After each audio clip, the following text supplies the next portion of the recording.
Hello বন্ধুরা, আমি পিনাকি। তোমরা দেখছো পিনাকি মাঝি ব্লগস। আশা করি তোমরা সবাই ভালো আছো, সুস্থ আছো। এই ভিডিওতে কথা বলবো পরশু দিন সাজিদ নাথওয়ালা গ্র্যান্ডসনের প্রোডাকশন হাউস থেকে বাগি 4 অফিসিয়াল টিজার ড্রপ আউট করা হয়েছিল।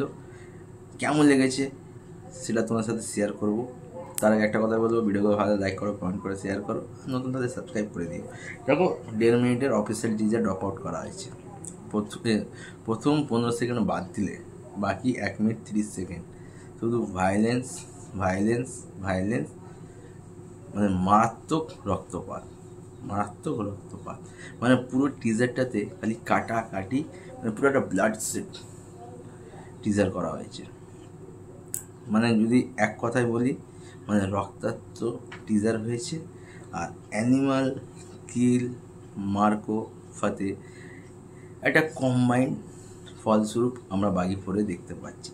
সঞ্জয় দত্তের যখন ফার্স্ট লুক, ওই যে লম্বা লম্বা চুল, হোয়াইট ব্লেজার আর প্যান্টে যখন যে যাচ্ছে হাতে চাপড় নিয়ে, তারপর যখন সে কোপাচ্ছে, তারপর যে তার ফার্স্ট লুক, এটা পুরো অ্যানিমালের মতো লাগছে। একটা ব্যাকগ্রাউন্ডে সঙ্গ চলছে। তারপরে অ্যানিমালে যেরকম ওই মুখোশ পরে গুন্ডারা এসেছিলো, এখানেও আমরা সেই সিনে দেখতে পাচ্ছি। কিন্তু টাইগার শ্রফকে এই বাগি 4-এ ভাই সাংঘাতিক লাগছে, ড্যাম লাগছে, মানে হার্ড লাগছে, হার্ড। তার যদি বডি বলি, আগের থেকে অনেকটা ইম্প্রুভ হয়েছে। তার লুক সেটাও খতরনাক। আর অ্যাকশন তো ভাই টপ নয়।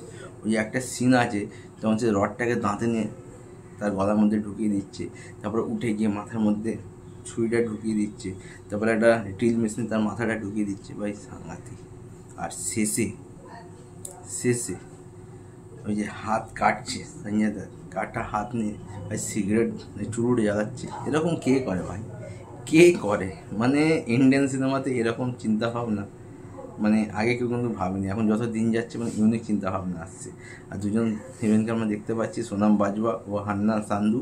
হান্না সান্ধু যে মিস ইউনিভার্স, তাকেও মানে সাংঘাতিক অ্যাকশন করতে দেখতে পাচ্ছি। এবং সোনাম বাজওয়া, মানে এমন কেউ নেই যে চারটে ক্যারেক্টারই ফুল অন অ্যাকশন করছে। তো বাগি 4 টাইগার শ্রফের কেরিয়ারের গ্রাফকে তুলতে পারে নাকি আরও ডাউনফলে নিয়ে যেতে পারে, সেটাই দেখার। কারণ বাগি 1 থেকে টাইগার শ্রফের কিন্তু কেরিয়ার গ্রাফ উঁচুতে গেছিলো। তারপর থেকে অনেক সিনেমা করেছে, কিন্তু সে নিজেকে মেলে ধরতে পারেনি। সেই সিনেমাগুলো বক্স অফিসে চলেনি। কিন্তু বাগি 4 যেরকমভাবে টিজারটা দেখেছি ভাই, আমার তো বেশ ভালো লেগেছে।